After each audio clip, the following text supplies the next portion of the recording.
Hey everybody, it's Laura Giles with Pan Society. Have you heard that there is a correlation between your sensitivity and your level of spirituality? Has anybody called you a highly sensitive person or HSP? Curious about what that is? Tune in and I'll tell ya.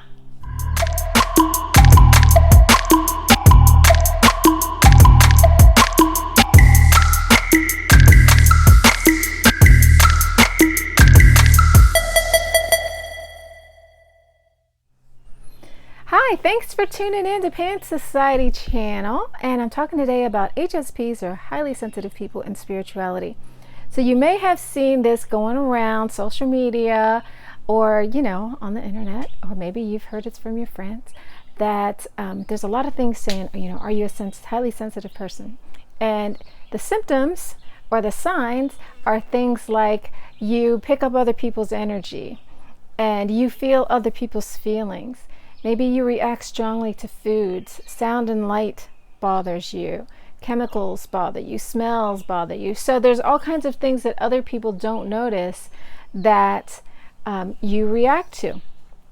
Other things could be that you're just more emotionally sensitive. So like empathic. And when somebody tells you a story, you might cry where other people don't. Things like that. It could be that you have a really hard time living in this world because of all of that stimulus. It just gets to be too much. You're easily overwhelmed. And people are saying that this is a sign of a very spiritual person, that you're really sensitive and that you feel and that you care.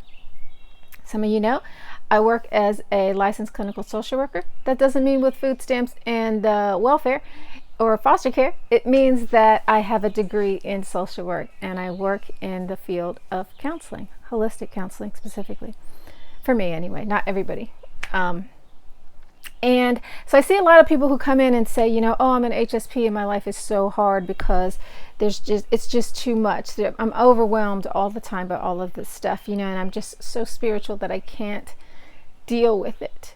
This world is just a cruel place. So I hate to break it to you, but HSP is probably more about toxicity. So your body is not very healthy. Your environment's not very healthy. We all live in a toxic society. The air that we breathe is filthy. We got chemicals all around us in everything. It's in our clothes, in our carpeting, in our food. And after a while, you get to have so much and then your body can't take it anymore. It's like your body's a garbage dump. And it gets to the point where it's saturated and it just can't filter it anymore. And so you start to feel the effects of it. So if you clean up your environment, you clean up your diet, it's going to get better. Your sensitivity will decrease and you'll have more flexibility to move in the world.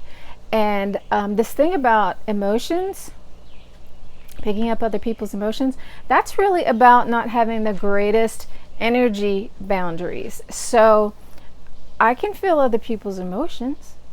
And it's not all that easy being a therapist, and people are having a hard time. I can feel that.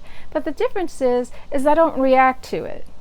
So it's like, somebody pinches me and says, can you feel that? Well, sure. But it doesn't mean that I punch him in the face, or it doesn't mean that I start crying.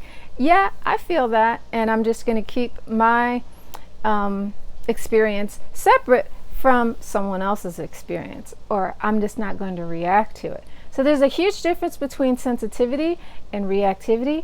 You can have sensitivity without reactivity. You can have reactivity without sensitivity. What do I mean by that? How can you react and not be sensitive?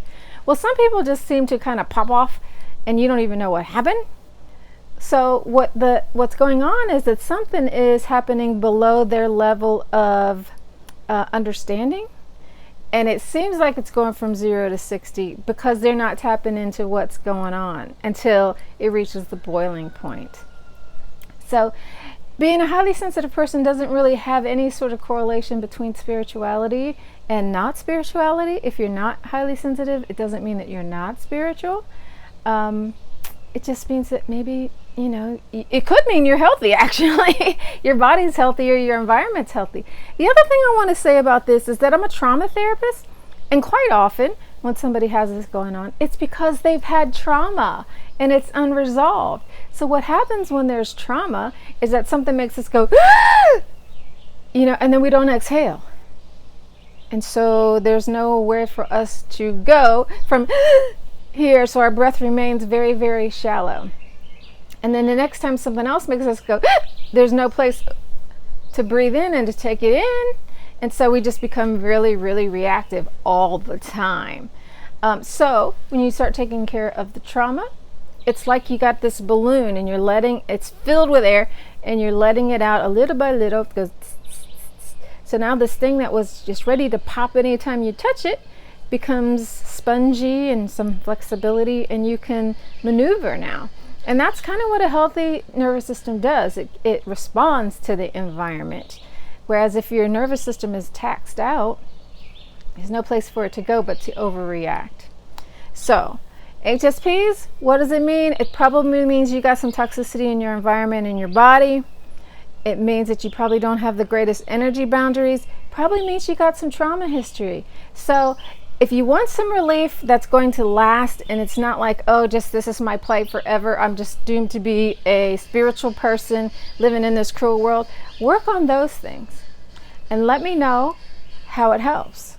I'd love to hear your results. So do this every day. I see improvements in people every day. It can happen for you too. I hope it does happen for you too.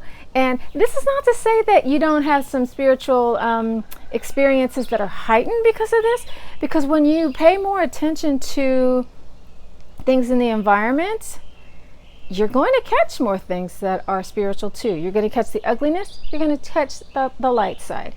So when I'm saying this about your trauma, when you are on high alert all the time, then you're constantly scanning for danger, what's happening, what's going on, and you're going to see stuff that looks dangerous that's not. So you're always reacting, and it's fatiguing, it's tiring, it's overwhelming. So the less you can do that, the more chill you're going to be, the more flexible you're going to be, the easier your life is going to be. So again, let me know your comments. Love to hear from you. See you on the next Pan video. Ciao.